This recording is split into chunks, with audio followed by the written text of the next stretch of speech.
Breaking news చూస్తున్నారు.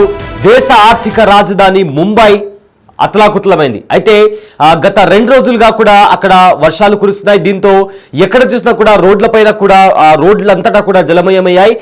స్ట్రీట్స్లలో అదేవిధంగా చాలా చోట్లలో కూడా వాహనాలు వరద ధాటికి కూడా కొట్టుకుపోయినటువంటి పరిస్థితి కనిపిస్తుంది. అయితే మహారాష్ట్రలో 75 ఏళ్ల తర్వాత నైరుతి ఋతుపవనాలు ముందుగానే ఆ రాష్ట్రాన్ని తాకాయి. దీంతో మహారాష్ట్ర అంతటా కూడా వర్షాలు కురుస్తున్నాయి. అండ్ ఆల్సో అక్కడ రెడ్ అలర్ట్ కూడా పలు జిల్లాలకు కూడా రెడ్ అలర్ట్ జారీ చేశారు.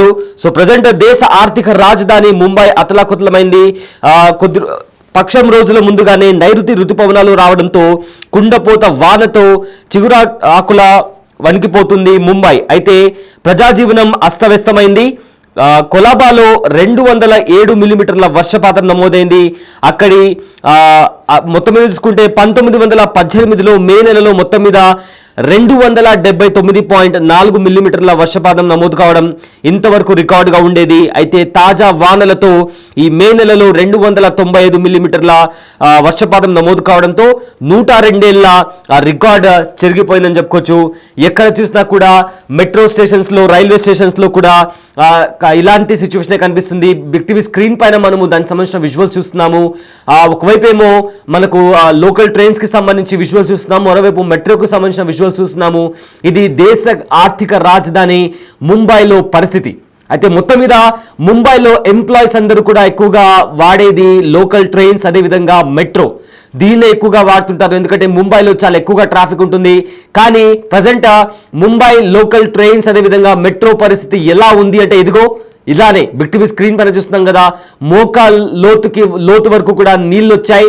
అదేవిధంగా రైల్వే ట్రాక్స్ పైన కూడా నీళ్లు వచ్చి చేరడంతో కూడా పబ్లిక్ ట్రాన్స్పోర్ట్ కి కూడా తీవ్ర అంతరాయం ఏర్పడుతోంది. రైల్వే స్టేషన్స్ లో, మెట్రో స్టేషన్స్ లో కూడా ప్రతి చోట కూడా వర్షం పడడంతో ప్రతి చోట కూడా వర్షపు నీరు వచ్చి ఆగిపోవడంతో కూడా జనాలు తీవ్ర ఇబ్బందులకు గురవుతున్నారు. అటు రోడ్లపైన కూడా రోడ్లన్నీ కూడా నదులను తలపిస్తున్నాయి. కాలనీస్లో కూడా పార్క్ చేసిన వెహికల్స్ కూడా సగానికి పైగా మునిగిపోయాయి. చాలా వరకు స్కూటీస్ కూడా ఆ నీళ్ల ప్రవాహానికి కొట్టుకుపోయినటువంటి పరిస్థితి కనిపిస్తుంది. మనం బిగ్ టీవీ స్క్రీన్ పైన చూస్తున్నాము. అక్కడ నడుచుకుంటూ వెళ్తున్నారు చాలా మంది. మోకాళ్ళ లోతు వరకు కూడా నీళ్లు ఉన్నాయి. ఎక్కడ పడితే అక్కడ డ్రైనేజెస్ కూడా బ్లాక్ అయిపోయినటువంటి పరిస్థితి కనిపిస్తుంది. అండ్ చాలా వరకు కూడా ట్రాఫిక్ కూడా స్తంభించిపోయినటువంటి పరిస్థితి కనిపిస్తుంది. కిలోమీటర్ల వరకు కూడా వాహనాలు ఎక్కడి పడితే అక్కడ ఆగిపోయినటువంటి పరిస్థితి కనిపిస్తుంది. అయితే కురుస్తున్న గత 2-3 రోజుల నుంచి కూడా మహారాష్ట్ర, ముఖ్యంగా ముంబైలో వర్షం కంటిన్యూస్ గా కురుస్తుంది. నాన్ స్టాప్ గా వర్షం కురుస్తూనే ఉంది. దీంతో అధికారులు కూడా రెడ్ అలర్ట్ ప్రకటించారు. అయితే గడిచిన 24 గంటల్లో ముంబైలో కురిసిన వర్షపాతం 107 సంవత్సరాల రికార్డును కూడా బద్దలు కొట్టింది. అయితే గత 75 ఏళ్లలో నగరంలో ఋతుపవనాల ప్రభావం ఇంత భారీ స్థాయిలో ఉండటం ఇదే తొలిసారి అని వాతావరణ శాఖ పేర్కొంటుంది. ఎడతెరిపి లేకుండా కురుస్తున్న వర్షాల కారణంగా పలు చోట్ల ట్రాఫిక్ కు అంతరాయం కూడా కలిగింది. విమాన, లోకల్ రైళ్ల కార్యకలాపాలు నిలిచిపోయాయి. 2 వారాల క్రితమే ప్రారంభించిన మెట్రోలోని ఒక భూగర్భ స్టేషన్లో నీళ్లు ఏదైతే అండర్ గ్రౌండ్ ఉంటుందో అదంతా కూడా నీళ్లతో కూడా నిండిపోయింది. దీంతో అధికారులు ఈ మార్గంలో ఏవైతే మెట్రోకి సంబంధించి సర్వీసెస్ ఉంటాయో వాటిని కూడా నిలిపివేయాల్సి వచ్చిందంటే అక్కడ వర్షం ఏ రేంజ్ లో కురుస్తుందో కూడా మనం చాలా ఈజీగా అర్థం చేసుకోవచ్చు. అయితే చాలా ప్రదేశాల్లో అనేక లోతట్టు ప్రాంతాలు కూడా వర్షాలకు తీవ్రంగా ప్రభావితమయ్యాయి. మంగళవారం తెల్లవారుజామున వాహనాలు వరదలతో నిండిన వీధుల గుండా కూడా వెళ్తున్న దృశ్యాలు కూడా కనిపించాయి. ఈ నేపథ్యంలో థానేలో పరిస్థితిని కూడా సమీక్షించారు మహారాష్ట్ర ఉప ముఖ్యమంత్రి ఏక్నాథ్ షిండే. అయితే నైరుతి ఋతుపవనాలు ముందుగానే రావడం ఫలితంగా కురిసిన భారీ వర్షపాతం ముంబైలోని అనేక ప్రాంతాల్లో ముంపునకు కారణం నిలిచిందన్నారు. అయితే ముంబైలో ఋతుపవనాలు షెడ్యూల్ కంటే 16 రోజులు ముందుగానే వచ్చాయి. గత సంవత్సరం ఋతుపవనాలు జూన్ 25న మహారాష్ట్ర రాజధానికి చేరుకున్నాయి. అయితే ఇప్పుడు ఋతుపవనాలు శనివారం కేరళకు కూడా చేరుకోబోతున్నాయి. మొత్తం మీద మే నెలంతటా కూడా మనం గమనిస్తే మే నెల యూజువల్గా కూడా భారీ స్థాయిలో ఎండలుంటాయి, రికార్డ్ స్థాయిలో ఉష్ణోగ్రతలు కనిపిస్తుంటాయి. లాస్ట్ ఇయర్ కూడా మనం మేలో అబ్జర్వ్ చేసుకుంటే చాలా మొత్తం ఎక్కువ స్థాయిలో కూడా ఎక్కువ రికార్డులో కూడా ఎండలు రికార్డ్ అయ్యాయి, ఉష్ణోగ్రతలు కూడా అదే రేంజ్లో ఉండేవి. అండ్ ఈ సంవత్సరం కూడా అత్యంత వేడి అంటే ఎన్నడూ లేని విధంగా కూడా ఉష్ణోగ్రతలు రికార్డ్ అవుతాయి, నమోదు అవుతాయి.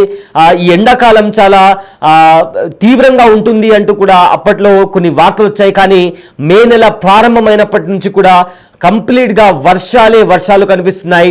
మే మొదటి వారం నుంచి ఇవాల్టి వరకు కూడా వారంలో కనీసం దేశంలోని పలు రాష్ట్రాల్లో 2-3 రోజులైనా వర్షాలు కురుస్తూనే ఉన్నాయి. ఇక మే 20 తేదీ నుంచి కూడా మే మధ్యలో నుంచి కూడా చూసుకుంటే మనము అటు కేరళ, అదేవిధంగా కర్ణాటక, తమిళనాడు, ఇటు 2 తెలుగు రాష్ట్రాలతో పాటు మహారాష్ట్రలో కూడా భారీ నుంచి అతి భారీ వర్షాలు కురుస్తున్నాయి. ఎక్కడ చూసినా కూడా మోస్తారు వర్షాలు కురుస్తున్నాయి పరిస్థితి కనిపించింది.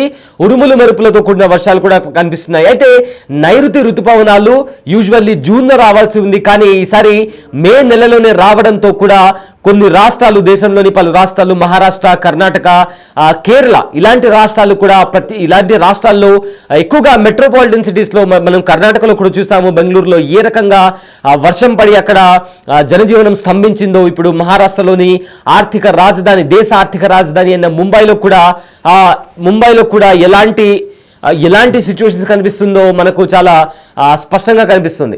సో మొత్తం మీద చూసుకుంటే ప్రజెంట్ మహారాష్ట్రలో వర్షం కారణంగా ముంబై, దేశ ఆర్థిక రాజధాని ముంబై అతలాకుతలమైందని చెప్పుకోవచ్చు. అయితే నైరుతి ఋతుపవనాలు యూజువల్లీ జూన్ 25న రావాలి, కానీ ఒక నెల ముందుగానే వచ్చాయని చెప్పి కూడా వాతావరణ శాఖ చెబుతుంది. ఇదే నేపథ్యంలో కూడా చాలా వరకు మహారాష్ట్రలోని చాలా వరకు జిల్లాలకు కూడా రెడ్ అలర్ట్ జారీ చేశారు. కొన్ని స్కూల్స్లకు, అదేవిధంగా యూనివర్సిటీస్కి కూడా హాలిడే ప్రకటించారు. చాలా వరకు కంపెనీస్ కూడా వర్క్ ఫ్రమ్ హోమ్ని ప్రకటించాయి. అండ్ ఆల్సో వాతావరణ శాఖ కొన్ని గైడ్ లైన్స్ని కూడా ఇష్యూ చేసింది. ప్రజలు అప్రమత్తంగా ఉండాలి, అలర్ట్గా ఉండాలి, అవసరమైతే తప్ప బయటికి రాకూడదు అని కూడా హెచ్చరికలు జారీ చేశారు. సో ప్రజెంట్ దేశ ఆర్థిక రాజధాని ముంబైలో కూడా పరిస్థితి చాలా దయనీయంగా కొనసాగుతుంది. అటు రైల్వే స్టేషన్స్లో కూడా, రైల్వే ట్రాక్స్ పైన కూడా నీళ్ళు వచ్చి చేరడంతో చాలా వరకు రైళ్లను కూడా క్యాన్సిల్ చేశారు. అండ్ ఆల్సో కొన్ని రైళ్లను కూడా దారి మళ్లించారు. అండ్ ఆల్సో ఎయిర్పోర్ట్స్ కి సంబంధించి కూడా ఇదే పరిస్థితి.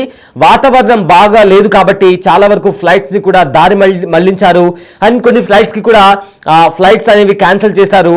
సో మొత్తం మీద మరో 4 రోజులు కూడా ఇలాంటి పరిస్థితి కొనసాగే అవకాశం ఉంది. అండ్ ఆల్సో తెలుగు రాష్ట్రాల్లో కూడా రాబోయే 2-3 రోజుల్లో భారీ నుంచి అతి భారీ వర్షాలు, ఉరుములు మెరుపులతో కూడిన వర్షాలు కూడా కురిసే అవకాశం ఉందని కూడా ఇప్పటికే వాతావరణ శాఖ వెల్లడించింది.